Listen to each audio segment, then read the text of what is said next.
തന്നെ വ്യത്യാസം കാണിച്ചേക്കാം. കാരണം മാറി മാറി വരുന്ന തലമുറകൾ അവർക്ക് ഇഷ്ടമുള്ള രീതിയിൽ ആയിരുന്നിരിക്കാം വീടിനെ നിർമ്മിച്ചതും മോടി പിടിപ്പിച്ചതും.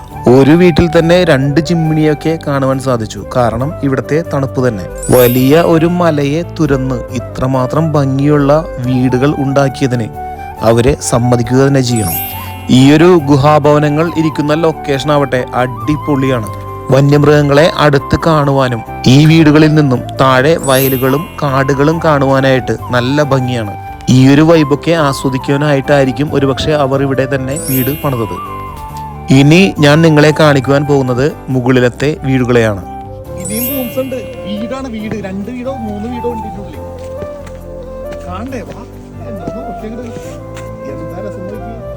ഇനി നമ്മൾ പോകുന്നത് ഈ ഒരു മലയുടെ ഏകദേശം മുകളിലത്തെ നിലയിലേക്കാണ്. ഈ കാണുന്ന വലിയൊരു മലയെ തുറന്ന് ഇഷ്ടം പോലെ റൂംസും അങ്ങനെയുള്ള സംഭവങ്ങളൊക്കെ അവർ ഉണ്ടാക്കിയിട്ടിരിക്കുകയാണ്.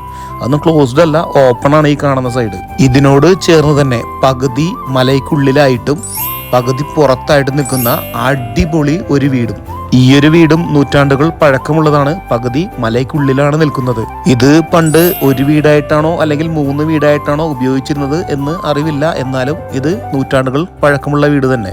ഈ ഒരു ഓപ്പൺ ഏരിയയിൽ സായാഹ്ന സമയങ്ങളിൽ ഈ ഒരു ഫാമിലികൾ എല്ലാവരും തന്നെ ഒന്നിച്ചു ചേരുമായിരുന്നു എന്നാണ് അറിയുവാൻ കഴിഞ്ഞത്. ചെറിയ രീതിയിലുള്ള ക്യാമ്പ് ഫയർ എല്ലാം സെറ്റ് ചെയ്തിട്ട് അവരിവിടെ വന്ന് വിശേഷങ്ങളെല്ലാം പറഞ്ഞിരിക്കുമായിരുന്നു അത്രേ. ഇതിനുള്ള ചുറ്റുമുള്ള സ്ഥലങ്ങൾ തന്നെ കാണുവാനായിട്ട് അത്ര മനോഹരമായിരുന്നു രാത്രിയിലും പകലും എന്നാണ് പറയുന്നത്. ഞാനും അനുഭവിച്ചറിഞ്ഞു.